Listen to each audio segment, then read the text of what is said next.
Welcome to USA Global TV and Radio, where our mission is to provide education, entertainment, hope, and inspiration. USA Global TV and Radio connects you with experts and audiences all around the world every single day to help you succeed in business and to live a richer life. Visit us at usaglobaltv.com to learn about career and life-changing training and mentoring programs like the Listening Mentor. Subscribe to our newsletter to stay informed about our special programs and offers. Discover how you can become a guest on one of our shows or a host or producer of a USA Global TV and Radio show of your very own. That's USA Global TV and Radio, where the doctor is always in.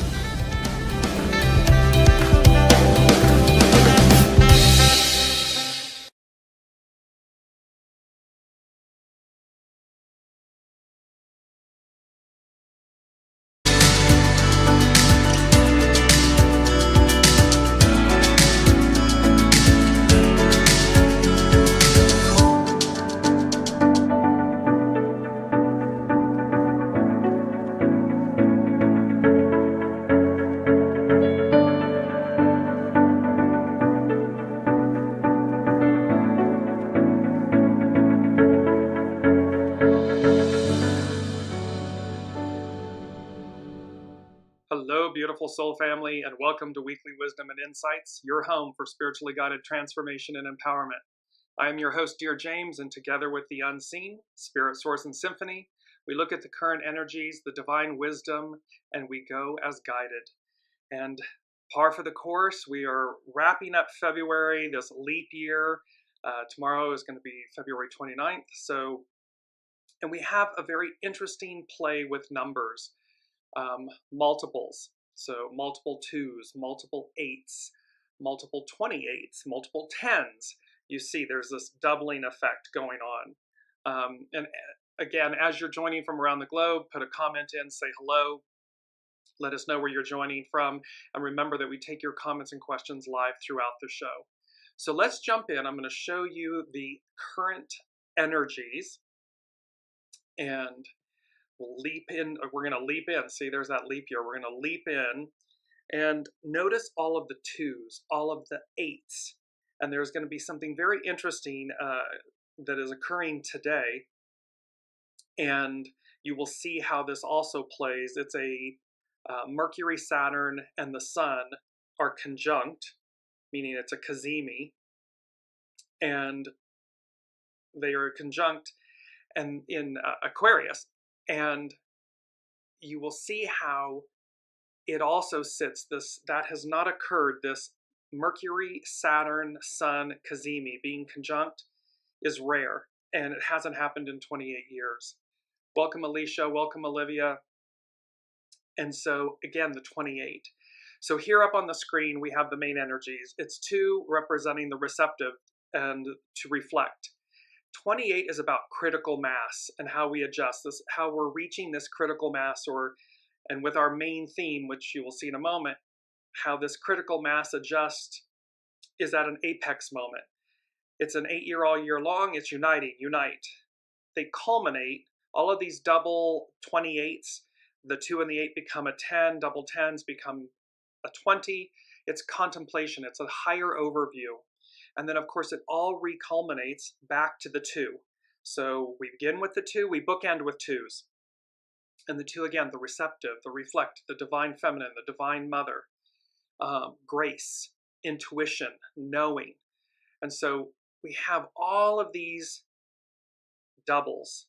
So again, double 2s, double 8s, double 28s, double 10s, culminating in 20, which culminates in a 2. Our main theme, high noon, high time for change.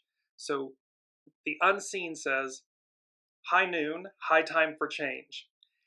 And high noon means precisely noon, the most advanced, flourishing, or creative stage or period, or the time of a decisive confrontation or contest. So that's what high noon means. And then high time for change. Someone saying in an emphatic way that something should happen or be done now, or really should have happened or been done sooner. So we have this high noon aspect, and on the image you see this radiating sun with all of the starburst coming off of it at high noon. And so it's high time, it's high noon. And back on the 14th of February, we had Bring Me a Higher Love. So again, this theme of higher, higher ideal, higher octave, higher point, higher aspirations, higher love. There's this reaching higher. And I'm going to share my screen with you all, and I'm going to show you it's the horary chart for this Mercury, Saturn, Sun, CAZIMI that is occurring today. And here it is. And what I want you to look at is at the very top, so high noon, 12 noon, but just go slightly to the right, and you're going to see a very dark, solid black line. At the bottom it says MC, and at the top you see the symbol for the sun. So that is literally on this astrological chart, although it's tilted to almost 1 o'clock. But in essence, that is the midheaven. The MC is known as the midheaven. It's the highest point in the sky. So it represents our career. It has to do with the 10th house and career and goals and public image, aspirations. But the point here is that here you see the sun. To the left of the sun in green is the symbol for Mercury, and to the left of Mercury in black is the symbol for Saturn. So here's this Sun, Mercury, Saturn conjunction, CAZIMI. And it's literally sitting, the sun is literally sitting on the midheaven, all at 9 degrees. And the 9 represents the completion of a cycle. So it's high noon, it's high time for change. There's a completion. The unseen is saying, been there, done that, we're done with this. Let's move forward, we're moving on. And what's interesting as well is if you look, there's a blue line down in the center circle of the astrological chart. And you see that when you look to the left, it is beneficially connecting Jupiter, the great benefactor. So we literally have the life force, the sun, the life force, Mercury, the way we communicate, Saturn, the great teacher, all in a harmonic aspect to Jupiter, the great benefactor. So I'm bringing this up for a moment, and then I'm going to switch, and I'm going to read from, as I bring it up here, this is astrologer Chani Nicholas, and it's her weekly newsletter.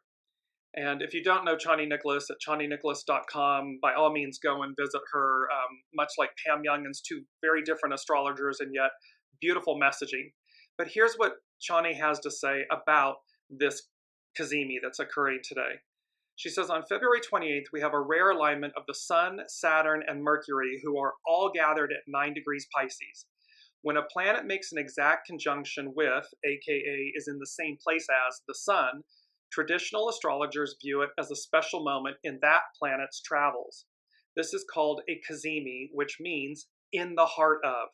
It's a time when that planet is thought to go from a dire situation to one that will infuse it with the vitality it needs. Similar to being dehydrated and then getting an IV of fluids, this infusion, it's also thought that the planet itself is granted special access to the source of all power, light, and life. Much like getting a private meeting with a person of great influence, wisdom, and respect. So here, Mercury and Saturn are CAZIMI. They're in the heart of the sun.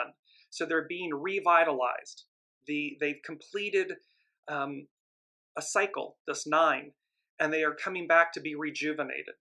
She goes on to say to have 2 planets align with the sun at the same time is what is especially rare and possibly auspicious about this week's astrology. So again, remember, this has not happened in 28 years.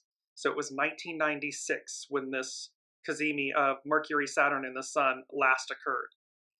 She says, since Wednesday's CAZIMI features Saturn, the Lord of Time, structure, commitment, discernment, and delayed gratification, and Mercury, the messenger, the scribe, translator, counter, and magician, part of what this meeting could be foretelling is clarity, conviction, and spoken commitments. This is an oath-making moment.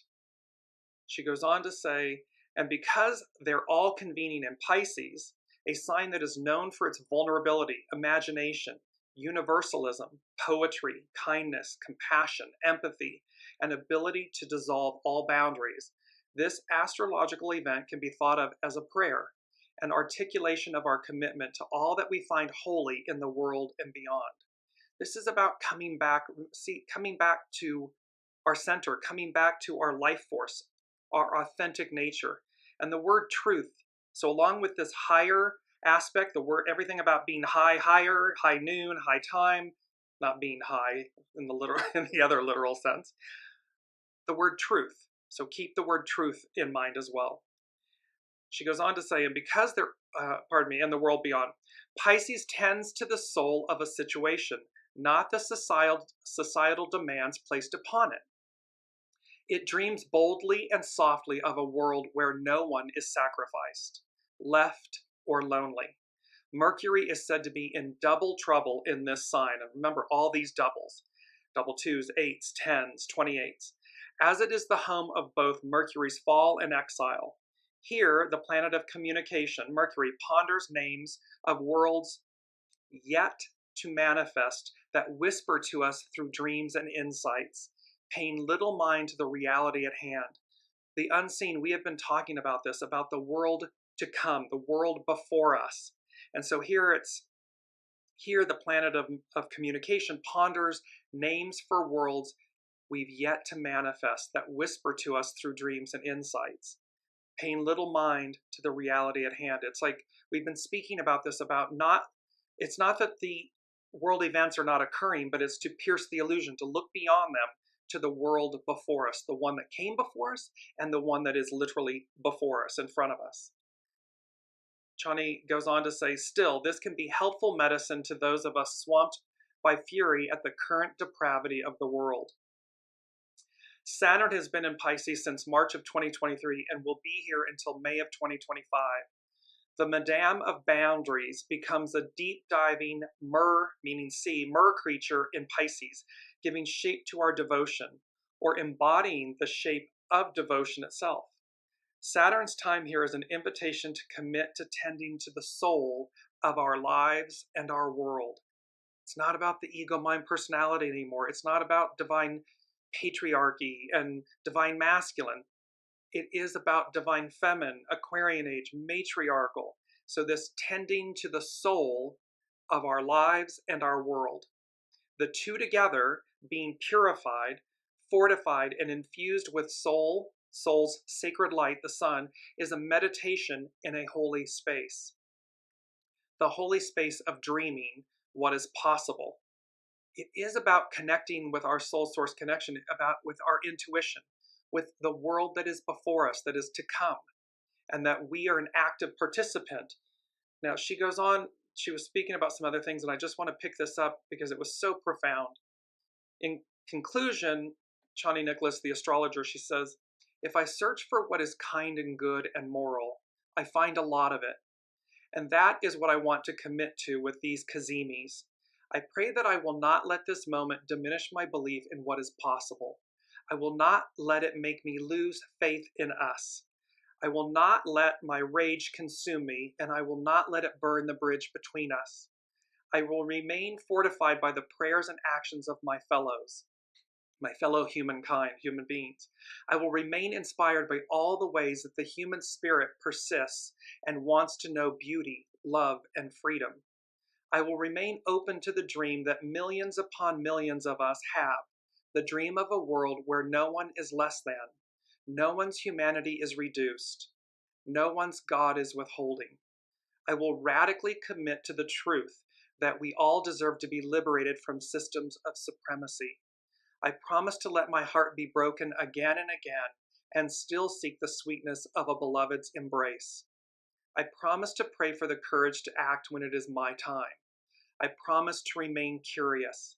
I promise to use what I can, when I can, however I can, to center the extreme importance of truth, because that is the only way I know how to tend to the soul of my life and this world. So we have this higher ideal, this higher mind, higher opportunity, higher octave centered on truth, not an illusion, not alternate realities and alternate facts, which is an oxymoron in itself, but truth, the purity of truth, the purity of high noon, the light, that light that renews and illuminates and burns away anything that is not, that is of a shadow aspect. It purifies. And that's where we are. And so with this Mercury, Saturn, Sun, CAZIMI, positively aspecting Jupiter, the great benefactor, we have this opportunity, this moment to revitalize, renew. And we're coming into spring in the northern hemisphere. It's coming up in March. And so again, we're burning away all of these elements. The first thing the unseen said with our high noon and the high time for change was turning tables. And it was the song playing by Adele, but it's turning tables. And they said, let's talk change. And so we have this turning tables, and I'm just bringing this up. Turning tables is reverse one's position relative to someone or something else, especially by turning a position of disadvantage into one of advantage. So here the unseen is saying to us, it's high noon, it's high time for change, turning tables, let's talk change, exclamation point, change underlined, and that it's turning something from a position of disadvantage into advantage. This ending into a beginning. And this, this painful moment that we are all going through, we are bearing witness to the conclusion, the end of the cycle of the divine masculine, patriarchal Piscean era. And it's not fun, it's not pretty. However, it is an illusion in the sense that we must, in order to know where we're going, we've got to know where we've been. We've got to look at the goo and at the shadow and bring it into the light to transmute it. And we need to do that within ourselves, individually, so that it manifests collectively. And to not be afraid to look at the shadow aspects of ourselves. Allow them to refine you, not define you.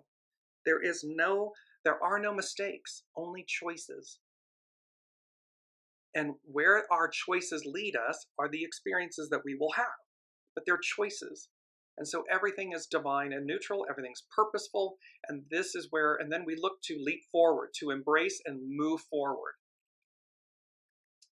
The second thing the unseen said was, high in the clouds, the heavens, man ascends, reaps, receives, with multiple exclamation points. So there's this message of high in the clouds, the heavens, man ascends, reaps, receives. And so, again, here's this beautiful image. The way appears, and it is the two in the dominoes with the line between it. And it's literally as above, so below. So high in the clouds, in the heavens, man ascends, reaps, receives. This is universal. It's universal law. It's what's transpiring. It is the world before us. It's where we're going. Let me bring in, and just with that, our mantra. I'm going to bring up our mantra. It's this beautiful image of this human being standing out almost on the precipice of this cliff. You see the sun kind of shimmering behind clouds, and the mantra is, my purpose is greater than myself. My purpose is greater than myself. We are not our purpose. We are the custodians of it. This is everything we do, we are the custodian of.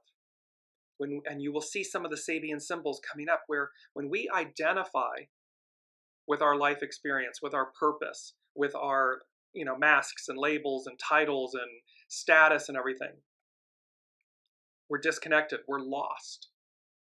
Because our purpose is greater than ourselves. what we've come to do. Our soul is greater than our ego, mind, personality. And yet the ego, mind, personality, the self or the human, receives the benefit of the experience, but they are not the experience. They are not the source of the experience. They are the custodian of it. So we are the custodian of our human experience. And so this beautiful mantra, just bringing it back up again, my purpose is greater than myself. Listen to your soul source connection, connect with your soul, and then listen and see, what is my purpose? And your purpose can change. In each given moment, your purpose can be smaller in duration, shorter in duration, or lifelong. It can be a combination of both. Keep listening to what your purpose is, and then be the custodian of it, the care provider, the caretaker of it. And recognize that it is coming through you. You are the vessel that is the custodian of this purpose. Let's move through to hexagram 28. I want to bookend these, and then I'm going to come back to, nope, they're telling me to go to North Point Journal. So we're going to go to North Point Journal, Pam Youngins. I'm going to share my screen with you all again. I love this image that she used. This is Pam Youngins with North Point Journal. And you see an individual walking this path, this dirt path that is at the top on the ridge line, if you will, of, and remember, critical mass, ridge poles, ridge line. So, and yet when you look out far into the distance, you have no idea where this journey is taking you. You have no idea. You cannot see between the mountaintop and the sky what's on the other side of what you can actually see before you. Does it drop off? Does it lift you up? Where does it go? It's unknown. And that is exactly this. The world before us is unknown. We have an inkling, a knowing. We're on the path. And yet, we don't know what's on the other side. And so, North Point Journal, and by the way, that's an image by, and I hope I'm pronouncing this right, Quan Nguyen Van. So North Point Journal, Pam Youngins, and she says, the adventures of Jupiter. Jupiter, the planet of optimism and faith, encounters some obstacles this week, being in hard aspect to both Mars and Neptune.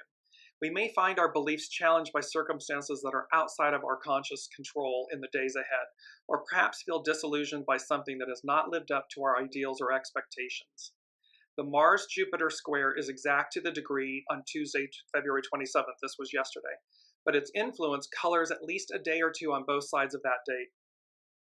With Jupiter in tradition-loving Taurus and Mars in revolutionary Aquarius, events that occur are triggered by a clash between the familiar and the progressive, between tried and true solutions and inventive ideas. There's this push-pull aspect, because again, we're moving forward. It's just there's, again, the trains in the station, one coming in, one getting ready to leave, and the magnitude of that energy. Mars is the planet of action and desire, and Jupiter always magnifies what it touches. So here is Jupiter magnifying both Mars in this confrontational aspect. It's also magnifying the Sun, Mercury, and Saturn in that CAZIMIS. Since a square aspect indicates problematic situations, people may be especially impatient and excitable early in the week, overreacting to anything that seems to threaten their freedom. There is a sense of urgency here, a need to escape, but perhaps without clear understanding or consideration of longer-term consequences. For me personally, there was an energy Monday and Tuesday where I'm like, oh my gosh, let's go, let's move it along. And you just want to leap forward and go, and yet you have to steady yourself because, again, there's an unknown factor. There are things that have not been revealed yet. Here, more importantly, Jupiter and Neptune. The Jupiter-Neptune semi-square perfects to the degree on Sunday, this coming Sunday, March 3rd. While a semi-square is called a minor hard aspect, even minor aspects between Jupiter and Neptune can be significant since both of these planets move more slowly through the zodiac. It's like the atmospheric rivers that have been drenching the West Coast and certainly California. It's like these two slow-moving planets come in and they don't stall, but it's like they move slower. Well, atmospheric rivers come in and stall, move slower, and they saturate, they inundate. That slower pace also means that this influence is longer lasting, being strong for at least a week before and after the exact date. Hard aspects between Jupiter and Neptune represent a challenge to our beliefs, our ideals, and our faith. There can be a sense of confusion as we realize that the beliefs we relied on for stability are no longer valid. Critical mass. Things are collapsing. So there can be a sense of confusion as we realize that the beliefs we relied on for stability are no longer valid. We may feel adrift in the fog without an anchor to stabilize us, nor signposts or stars to navigate by. This is when faith undergoes its greatest test, when we are feeling unsure or unclear. For in truth, faith and certainty are on opposite ends of the spectrum. When we have certainty, we do not need faith. When we have faith, we do not need certainty. Another possible manifestation of this Jupiter-Neptune influence is having unrealistic expectations, a pie-in-the-sky idealism that is merely masquerading as faith. In this situation, both introspection and a reality check may be necessary. So again, discern between what is real, what is true, and what is, we've conjured it up. It's make-believe, it's pie in the sky. So that we're at least aware. It doesn't mean don't hope and have faith and dream and so forth and be childlike. And however, it's also to marry that with tangible action or inaction, a knowingness, when to proceed, so that we know that we are not just buying into an illusion or creating an illusion for ourselves. She goes on to say, Pam Youngins goes on to say, as we work with both Jupiter aspects this week, the only thing that may be clear is that the past, much of what we have relied on for stability, is dissolving. See, it's going away. These institutions and the way of doing things, this patriarchal Piscean era, divine masculine, is dissolving. We may not know where our next steps will take us, but we can pause and ground ourselves into the present moment and into the earth, having faith in the now, and thus not needing to either whitewash or worry about the future. Being in the now, the only thing we have is the now, the present moment. And so it's incredibly important. And I'm reminded of this beautiful saying, you're never lost, you're always somewhere.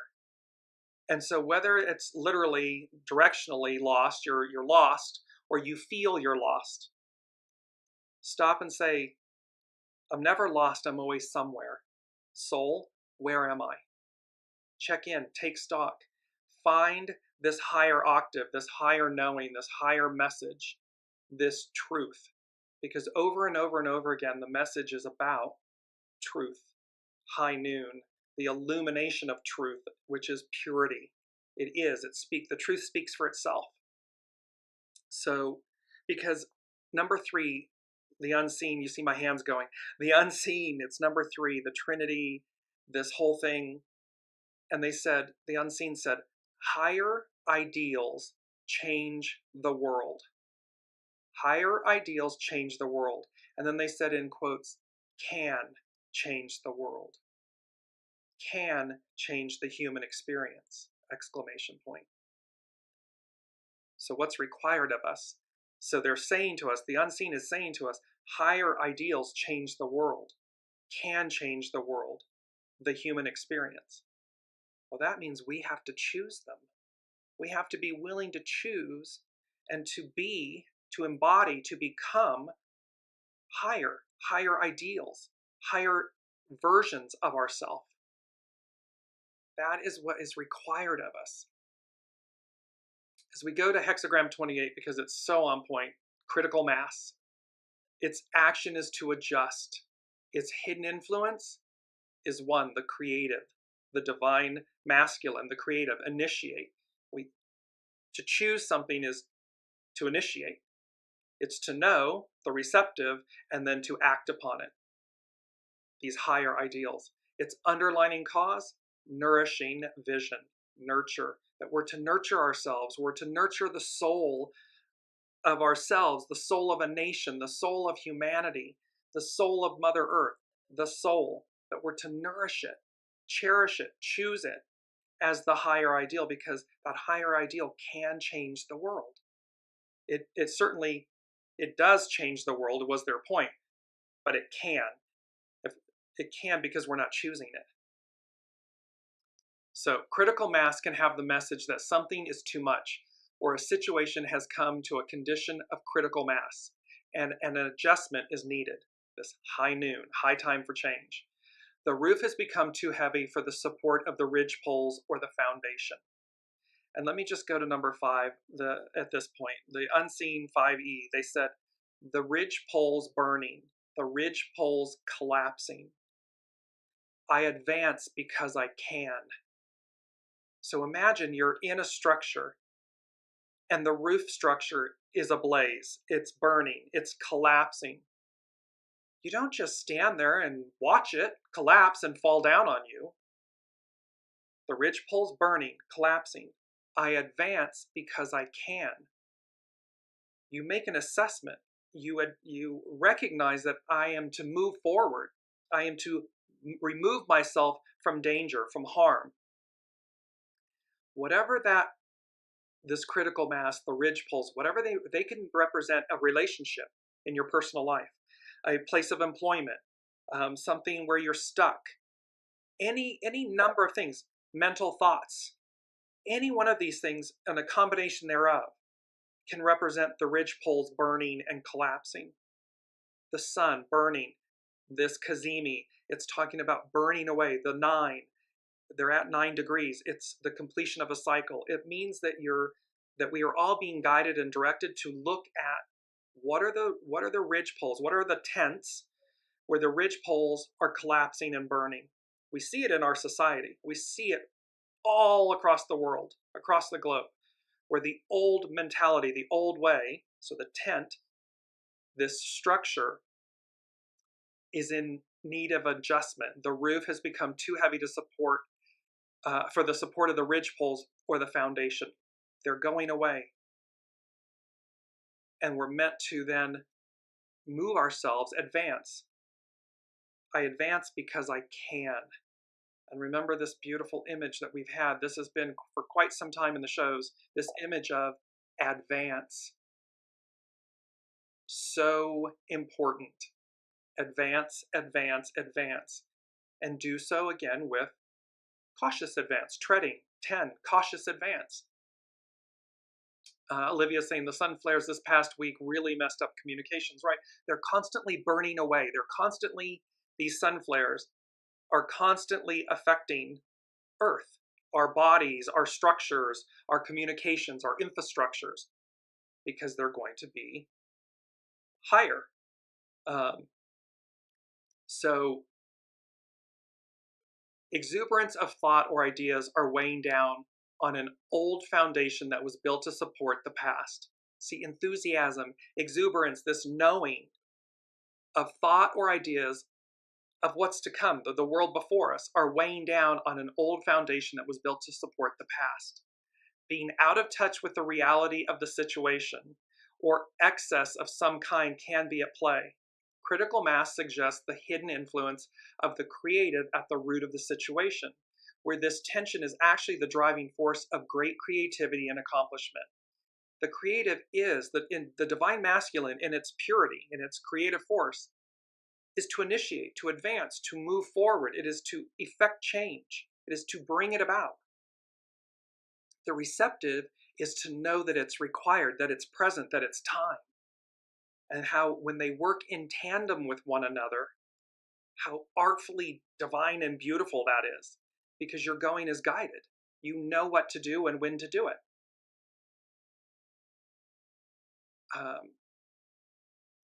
Nature uses tension to push all things beyond the known.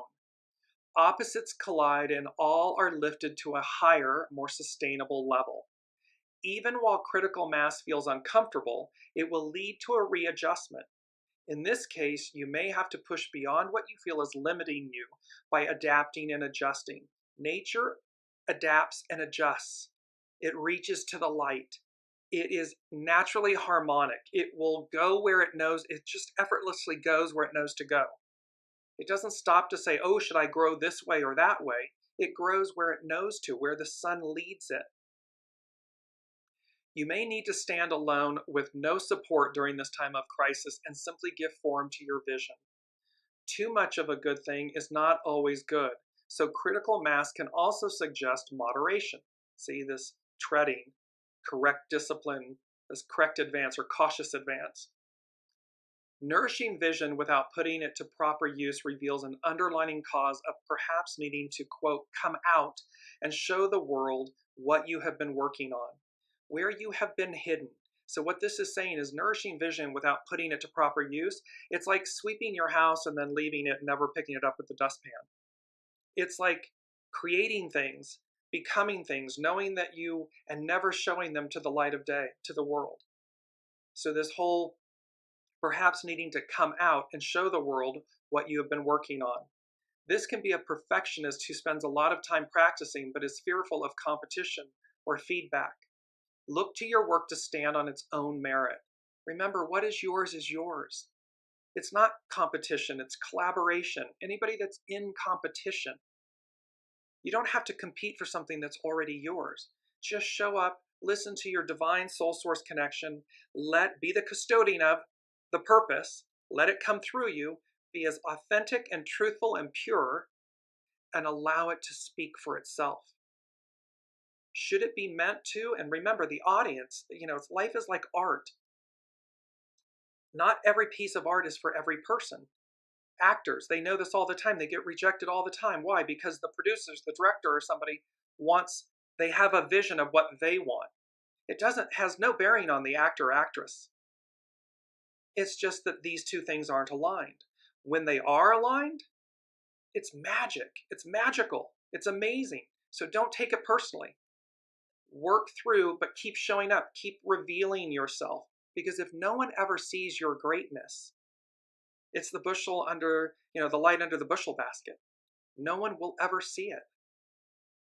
And so it's to not be fearful.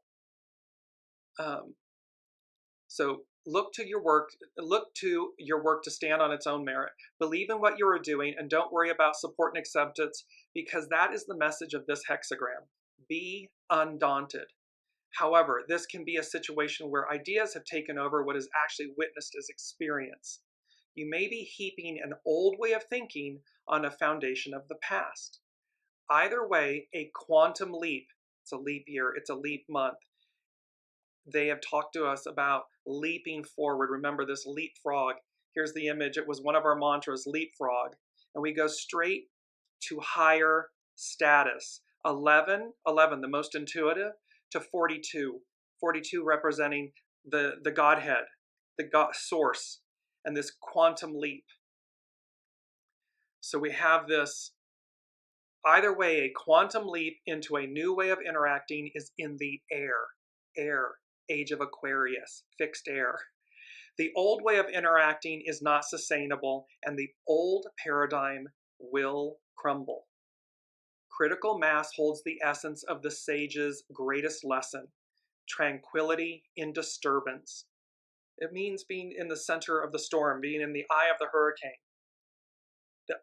On the periphery, it's chaotic and chaos, but here it's tranquility in disturbance. It's calm in chaos. It's piercing the illusion and advancing.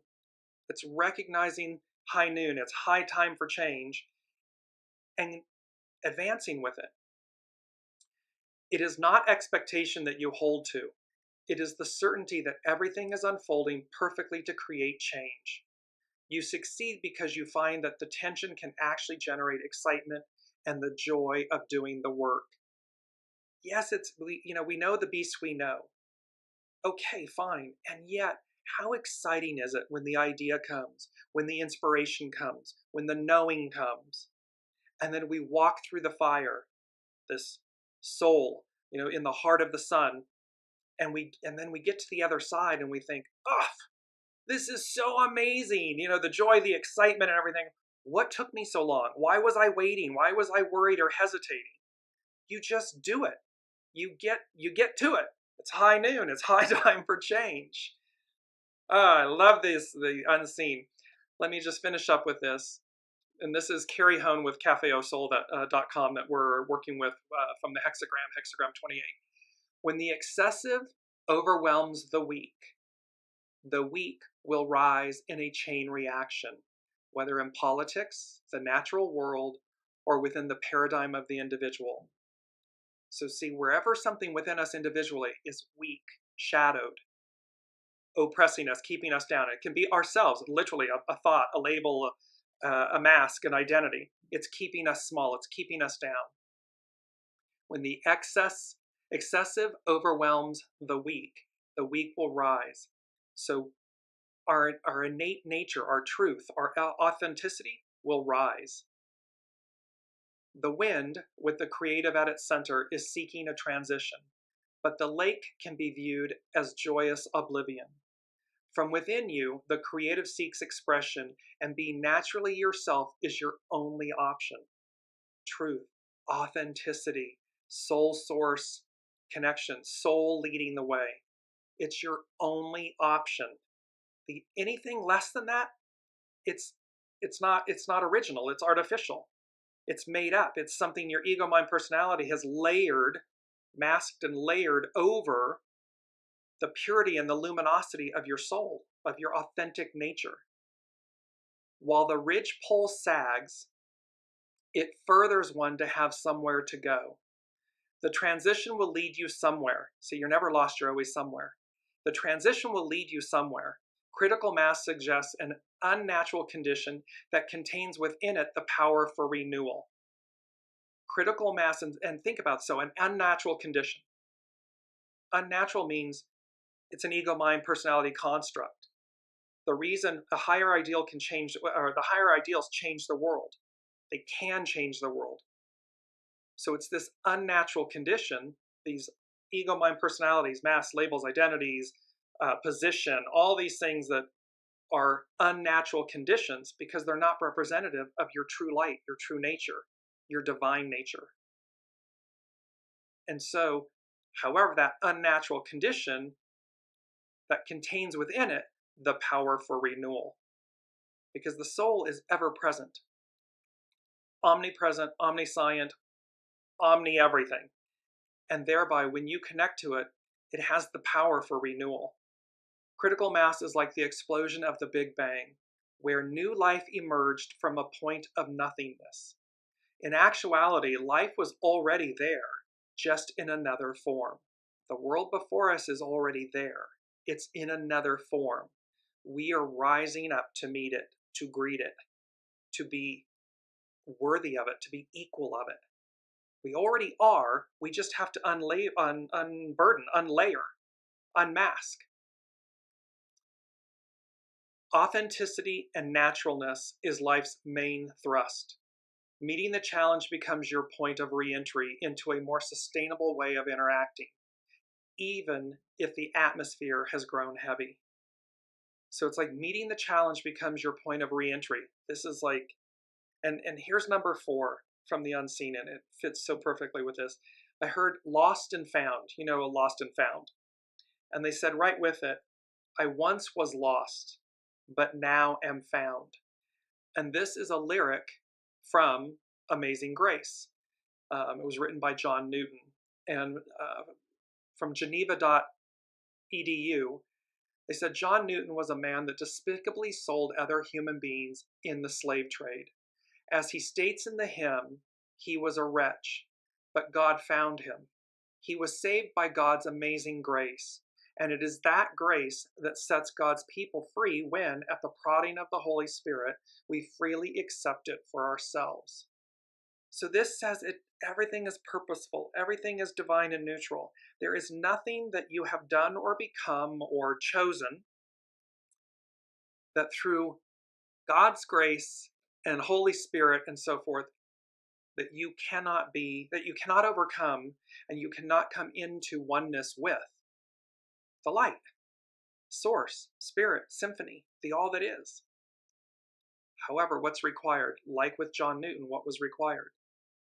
This, what's coming to me is this coming to Jesus, that term that's used when it's like this reckoning with self, with ego, mind, personality, and soul, with others, with where we are, with the choices that we're making in life, and that we choose higher ideals, higher mind, highest point in our abilities. I want to bring up, I got the two quotes that we have, and this, I love this one. It's an image of two unicorns, white, beautiful white unicorns with the northern lights, the aurora borealis, and we had that from, I believe, last week's show, the northern lights, the aurora borealis. And it says, the quote is, "To follow the energy of life, you will discover that it is always seeking the best of what you might become." Your soul source connection, the high in the clouds, the heavens, man ascends, reaps, receives. The way to follow the energy of life, to follow source, the energy of life, you will discover that it is always seeking the best of what you might become. This is a quote by Carrie Hone and CafeOSoul.com. Our second quote, equally beautiful, two love doves. So these doubles, double unicorns, love doves, and doves mate for life. And the quote is, "Each serving the other, oneness is achieved." So when we are in, this is by source, so when we are in service to one another, oneness is achieved because we are the other. We are individual fractals of the whole. And also the unicorn, this mythical, magical creature, and the unicorn is a symbol of power, honor, strength, and respect. It is a untameable creature, meaning because it is so pure and because it is of source energy, it's untamable because it already is. It already knows its nature. That is a representation of us, of humans, of humanity, of who we truly are. Not who we've told ourselves we are, not who we've quote unquote become by not listening, but in our truth, in our authentic nature, in our high noon aspect. We are this equally mythical, magical, untamable creature because the soul is powerful and strong and courageous and excitable.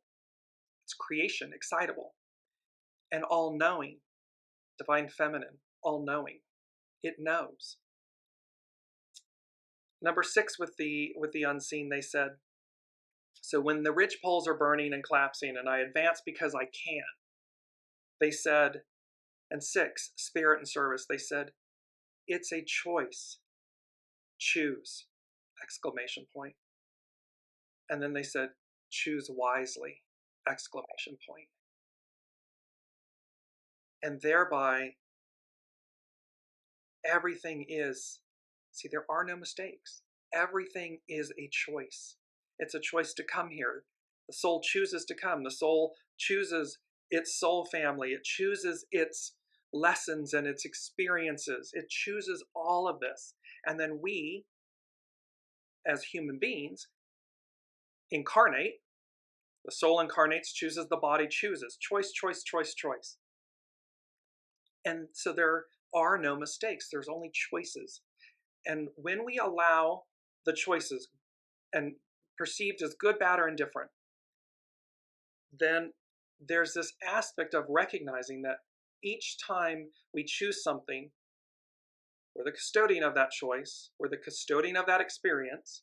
It's either in concert with or contrary to true north, highest ideal, and then a series of unfoldments, flowering, and it will keep unflowering. So there's a point at which, when is something ever a mistake if you're constantly learning, gaining, receiving from that choice? And there's a ripple effect about that. And so it's a deeper conversation to go into, but the message here is bringing it back to center and bringing it home, so to speak, the Lady Jacqueline, bringing it home. Back on the 14th, we had Bring Me a Higher Love. Today on the 28th, in this leap year, this leap month, we have high noon, high time for change, which means it's past time. It's past time for us to get it right, to get in alignment, to go where we're meant to go. And the bottom line is, it's a choice. And we must choose. Each one of us must choose, individually and collectively. What is the world we wish to live in?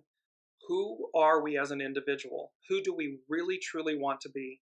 Do we want to be the masks, the labels, the identities, the fears, the insecurities, the shadow side of ourselves, and have those experiences? Or do we choose to be the higher ideal and the higher aspect of ourselves? Do we choose to reach higher? Because make no mistake, New Earth, Alpha, Omega, beginning and end, let me bring up this image again, is all about this image of two worlds. Here it is. You look in the sky, look at the birds. The birds are omens of spirit, the unseen. Here are the mountains. And then you literally see two Earths, two globes that represent one passing away, the new one in the foreground before the one before us. And thereby, there is this, the beginning and the end and the beginning. There's this choice to be made. Because we are, I'm just going to shoot through these. It's a leapfrog year, go straight to higher status. 11 to 42. That's what's on offer to us, a quantum leap. And we go straight, we go direct. There's no zigzagging, there's no hem-hawing, there's no riding the fence and all this good stuff. Because X marks the spot. This butterfly with the X, the illumination of the sun, this renewal, this rebirth. They've said to us, open the gates of wisdom within. It's a choice. It's an inside job. We will advance. You have the golden ticket. New adventure awaits. It is that what's before us is the return to the mother, freedom, manumission, the divine feminine, the Aquarian age, Amaji in Sumerian. The critical mass is the big tent. We're exceeding it. And again, look at the joy and the childlike behavior with the carousels and how we're reaching in the hot air balloons. We're exceeding the old foundations, the old knowing, the old structures, the old identities of ourselves, of our world. We're exceeding it. The tent poles, it's like we don't need the tent anymore. Remember, this is like the big tent and tabernacle. And with Master Jesus and the crucifixion and resurrection and everything, the temple, we became the temple. So we already are. The new covenant is that heaven on earth and the presence of God, of Source, is within us. We are one. Olivia said, we are not in the world is within us. Yes, but however, in actuality, they are one and the same. We are within each other. Contained within the one is the other. And thereby, it's no longer fixed and earthbound like this tent and everything.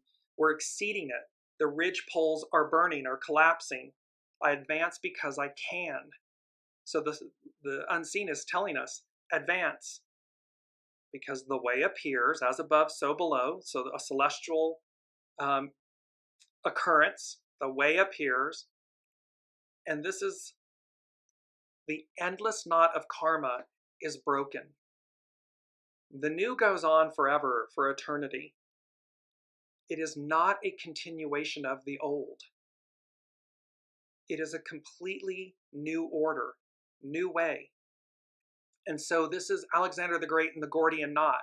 This endless knot, the image on the screen is of the endless knot, and it represents karma. We will be moving beyond karma, the CAZIMI, where we are in the heart of the sun, and we are purified, we are rehydrated, we are renourished, we are renewed for this new adventure, for the new. It'll feel like a blast off, an accelerated blast off. This, as Olivia was speaking to about the cosmic flares and this feeling that we are going to blast off and that it's accelerated.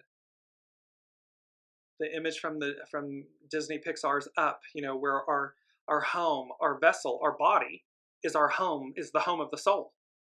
And we're lifted up. Look at this. All those massive balloons, colorful balloons being lifted up. Because it's time to shine. Step by step, putting it together. It's time to shine. And today becomes a 20, which is a 2. The owl, and the golden apple, this divine wisdom and divine knowing, the purity of it, the truth of it, the authenticity of it. This is who we are. And where do we land? It's that radiant image of sunflowers, just glowing, because that is our true nature. That is our soul nature. They're very, very, very, and we have, last but not least, we have the luck of the Irish with us. This was from March of last year, March 2023, this image, and yet it's so applicable. All of these images are applicable, that it came to me how it's all coming exactly. It's like Olivia was saying, I love how you are bringing all of the images together.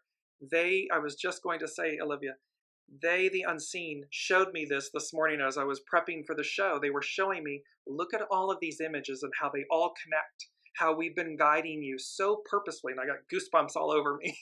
And this luck of the Irish, and this leapfrogging, and this advancing and moving. And they just keep saying to us, choose it, choose it, choose it.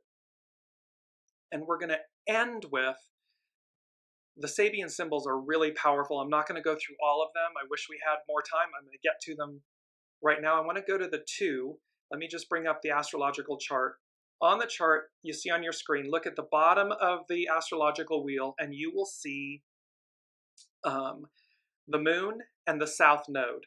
South node, and they're both in Libra. The south node is what we're releasing, and the moon, revealing what's hidden, and so forth. And I'm going to focus on these 2 for what we're releasing.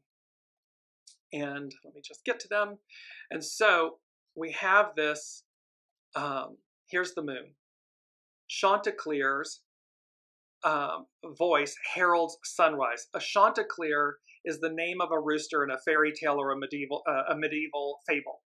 So Chanticleer's voice heralds sunrise. So the rooster's voice heralds sunrise. The keynote is a creative and joyous response to life processes. The rooster that crows at the first coloring of dawn appears at the eastern horizon is a beautiful symbol of the ability demonstrated by all pioneers and cosmically attuned individuals to give voice to what is as yet unmanifested, but is on the way to manifestation. So it's heralding the unknown. At the ego level, the rooster may feel that he makes the sun rise. See, where we become identified with our purpose. But our purpose, like the mantra, our purpose is greater than myself. So at the ego level, the rooster may feel like he or she is making the sun rise. But someday, he or she will learn through painful experiences that to create is only to reveal what essentially is. See, we're revealing what already exists. We are the custodians. We are not source. We are not original intelligence in the sense that the ego mind personality is making something happen. The rooster does not make the sun rise. The rooster heralds the unknown. It demonstrates, and it is the custodian of heralding. So its purpose is to herald the rise of a new day, to herald the rise of the sun, to herald the rise of the unknown, what essentially is.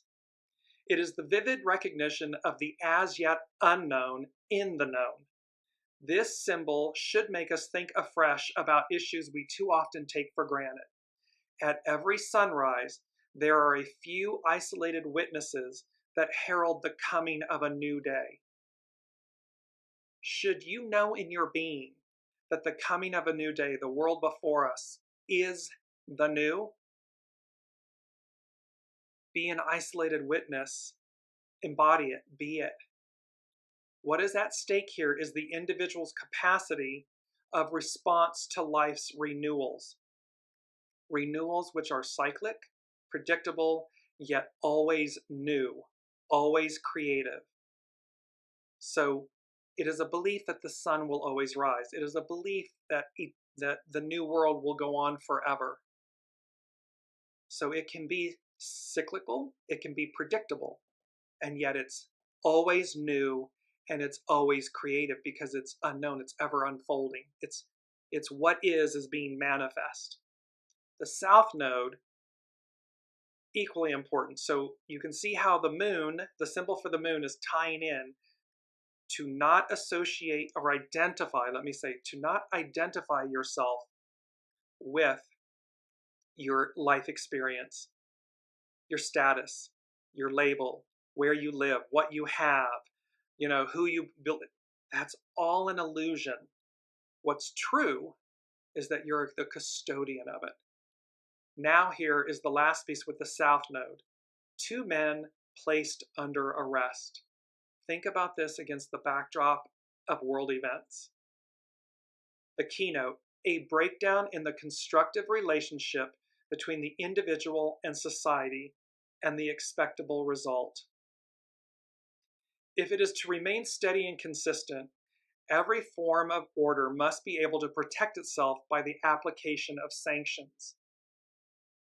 Both a society and a personal ego constitute forms of order.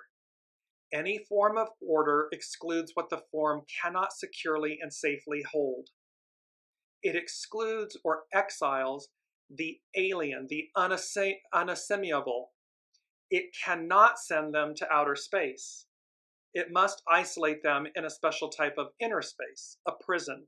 So if it cannot send them to outer space, it must isolate them in a special type of inner space, a prison. The individual whose actions introduce unacceptable principles into the established order runs the risk of being, quote, punished or reformed according to this order. The problem for a society is how to include in its patterns of order agencies or channels for transformation. So the problem for society is how to include in its patterns of order agencies or channels for transformation, and particularly how to keep them truly operative. How do you keep the trains running? How do you keep the system operating in its purity, in its authenticity, in its original intelligence, its original form? For individuals, it is how to make their transforming vision or impulse acceptable to society. So how do we take what's innate to us as an individual, introduce it, show up, come out, show up and present it, but ensure do no harm, that you're doing no harm, that it is in alignment with society. The symbol does not reveal what caused the breakdown in the relationship between the individual and the society. But if one also considers the symbols that follow, one's thoughts may be led back to the image of the storm that wrecked boat landings. The suggestion is that whatever violence is released originates in unconscious pressures, the sea and the wind as examples. A new step in the evolution of society, the industrial and electronic revolutions of the last 150 years. I believe that's meant to be the industrial and the electronic revolutions, and we've been talking about for some time, Pluto and Aquarius, not since the French and American and the industrial revolutions. So here this symbol is saying a new step in the evolution of society has caused a collective worldwide upheaval which led to widespread violence. We're at this junction again. The fact that two men are pictured under arrest suggests a polarization and a purpose transcending a merely personal fit of recklessness. This is the third stage of the 40th sequence. Negative as the image may seem, one may see implied in it the power in every individual to assume social risks, to express their convictions or deepest desires. Nevertheless, one thing is needed: facing the consequences. So again, it's a choice. Choose wisely. Nevertheless, one thing is needed: facing the consequences. There is a consequence to every choice, and we must face those consequences. We must be responsible and held accountable to them, because when our choices negatively impact the whole, the society, it gets put into a prison. There are consequences for those choices. And equally so, facing the consequences. Imagine when industry, so to every business, every government, every person, because all of anything that is commercial or government, they're run by people. It is a collaboration of people. Imagine the consequence when the people that are aligned in industries and businesses and small businesses and governments and institutions all collaborate in a positive manner on behalf of the whole. The consequences of that: celebration, adoration, appreciation, endearment, enthusiasm, wanting to be a part of it, expansion, more creativity. That's the consequence of choosing right. Facing the consequence of illicit choices, of a kill or be killed mentality, is prison. Prison as an institution, prison as a company, prison as an individual, as a society, prison. It's a choice. Choose wisely. I love you all so much. Thank you for bearing with us.